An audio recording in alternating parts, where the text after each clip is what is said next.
3 Cherry Trees Park, Maltby.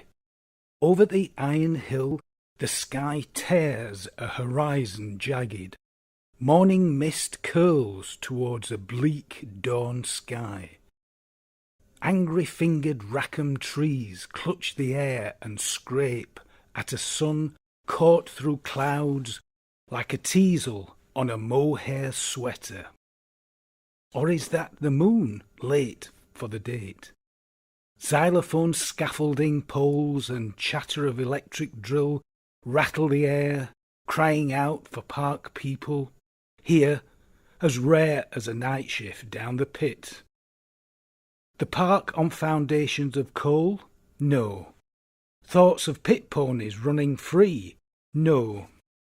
Today, below rubble bubbles on the detritus of recent past. A millennium ago, someone yelled, "Look, coal!" Now it's downhill all the way. Thoughts run hot and cold with anthracite preconceptions. Bill, 74, paunch, slacks and slip-ons, confides. It was a council tip, we played on it. A walkway led to the school with rubbish either side. Wouldn't be allowed today. We didn't mind. Eventually the tip were covered with clay, then filled o'er with soil. When it rains it's a swampland on us. He knew the place well. Bubbles of silence burst in his throat as he thought, then pointed a bony finger. See that over there? The kids' play area, that was Sheep Hill. There were allotments with chickens and ducks, veg were grown and pigeons were raced. Memories fade, then thoughts come back of the slop wagons. Never sure what they were dumping, but it ran out of the trucks like shit off a stick. Now blue shadow shades crawl on the green, holding a rigor mortis grip on litter shredded under grim reaper blades of council mower. Like wild wolves on a lamb and torn limb from limb. Under the grim reaper blades of council mower, like wild wolves on a lamb and torn limb from limb.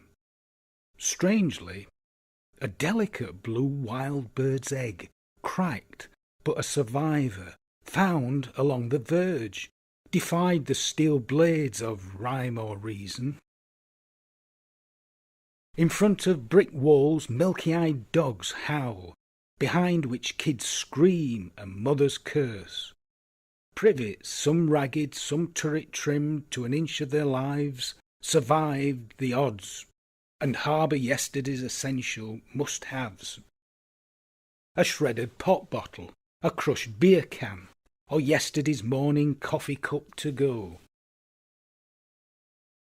Nothing's lonelier than an empty swing, rocking in the breeze with ghosts of many a child with stick, rattling railings, flickering light from slatted fences, barcode shadows on gravel path, and dance, a gentle, wicked dance.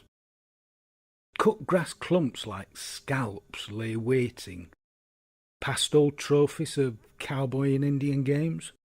Iron gate clouds carry the smell of hairspray blowing in from a distant salon, now open and doing well, no doubt.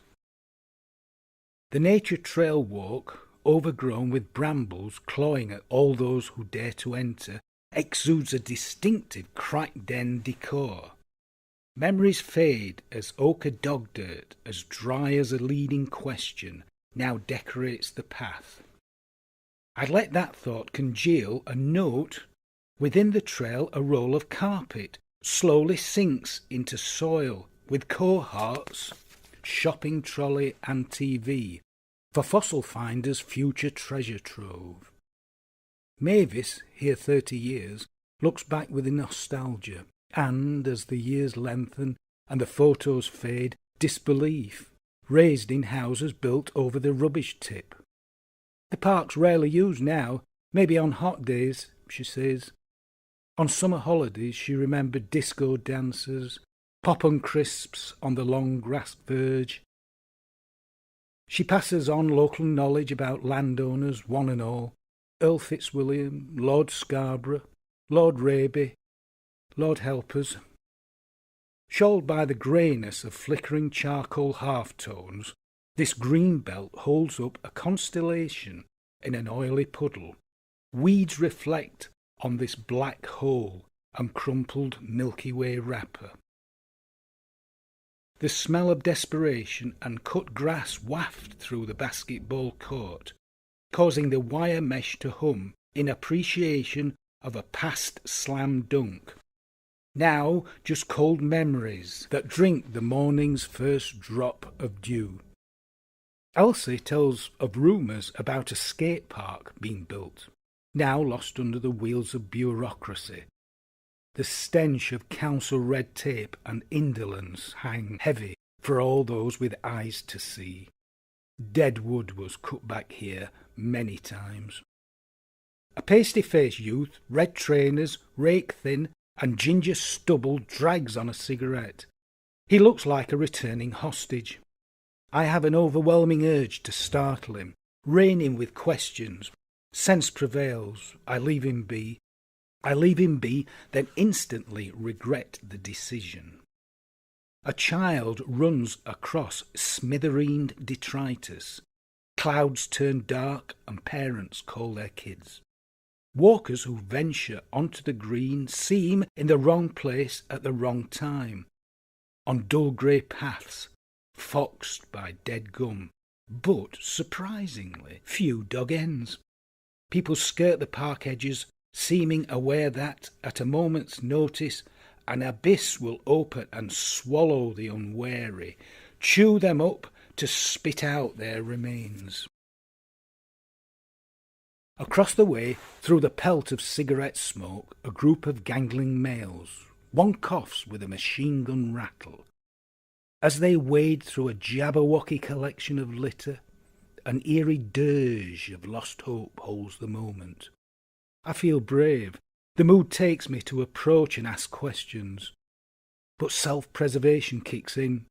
I have visions of being roughed up with hysterical enthusiasm by poet-hating youths with a ready rubber cosh and groin-seeking knees, angered by a poet's inquisition.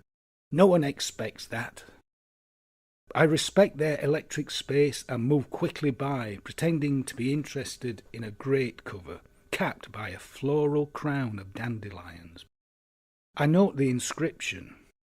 Grid, BS, 497, Grade E, duck, tile, iron, lock lid, metal grate. Close by, the flattened husks of dead fireworks finish this impromptu detritus installation. As the poet lingers again for inspiration, with only dewy boots and notebook for company, two cherry trees come into mind, missing in action, but now mentioned in dispatches, gone but not forgotten.